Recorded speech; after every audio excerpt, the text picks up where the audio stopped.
గెలవాలనే ఉద్దేశంతో ఈ press meet పెట్టడం జరిగింది.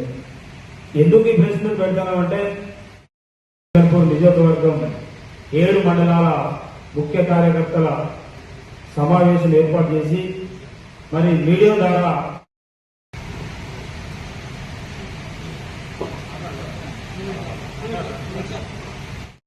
నేను 20 సంవత్సరాల బట్టి కాంగ్రెస్ లో జెండా మోసుకుంటూ కష్టకాలంలో కాపాడిన పార్టీని కాపాడితే మేడం నాకు అధికారంలో లేకుండా కూడా ఇక కాంగ్రెస్ కార్యకర్తలందరూ కూడా ప్రతిపక్ష పాత్ర పోషించాల్సి వస్తున్నారు.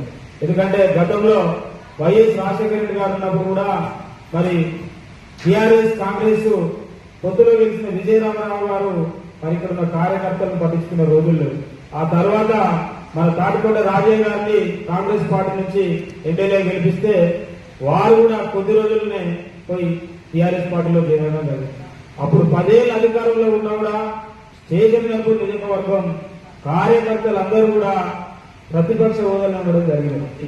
రేవంత్ రెడ్డి నాయకత్వంలో తిరిగి అధికారంలోకి వచ్చిన తర్వాత మరి మా నాయకురాలు సింగపురం ఇంద్ర గారు కొద్ది తేడాతో ఓడిపోయినప్పటికీ సరే ఓడిపోయినా కూడా ఇన్ఛార్జ్ ఉన్నది, గవర్నమెంట్ ఉన్నది, మాకు మంచి రోజులు వచ్చినాయి, ఇకనైనా ఇక్కడ ఉన్న కార్యకర్తలందరూ బతుకులు బాగుపడతాయి, ఇక్కడ ఉన్న పేద ప్రజలకు న్యాయం జరుగుతున్న పార్టీలకు వచ్చి మా ముందే వాళ్ళ పెద్దాలకు ఎలా ఇస్తుంటే మరి కష్టపడ్డ మా పరిస్థితి ఏంటి.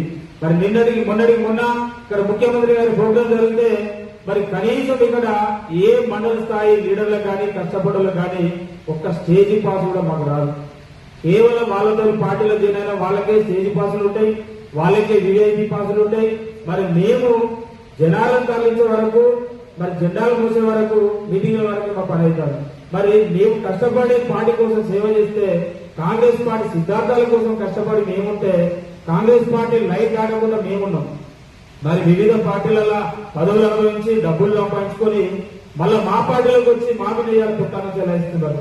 కాబట్టి అధిష్టానమైన రేవంత్ రెడ్డి గారైనా మరి ప్రత్యేకంగా స్టేషన్ కనుపుల మీద మీ దృష్టి పెట్టాలి.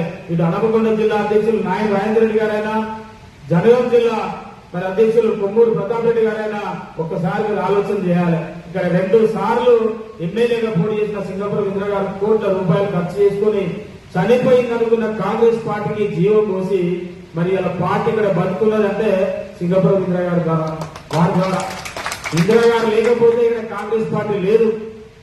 అది మొత్తం తెలంగాణ రాష్ట్రానికి కూడా తెలుసు.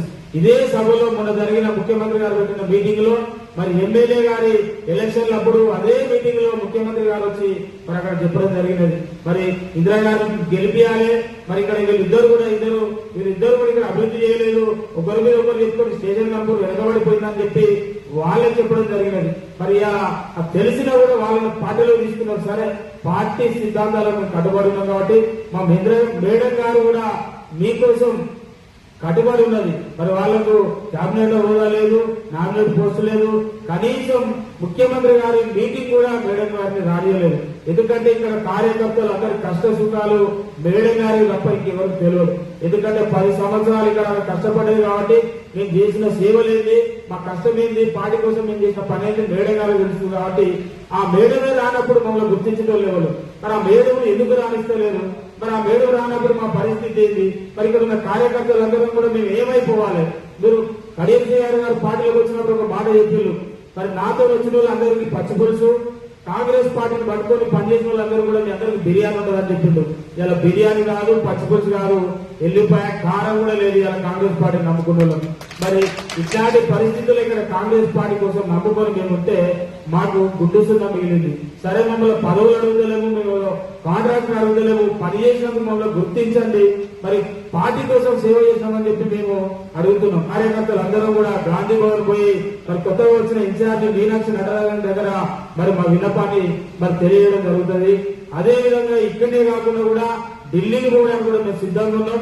ఎందుకంటే మేము పార్టీకి సేవ చేసింది మరి మామూలు సేవలు కాదు, జీవితాలు అర్పించుకున్నాం.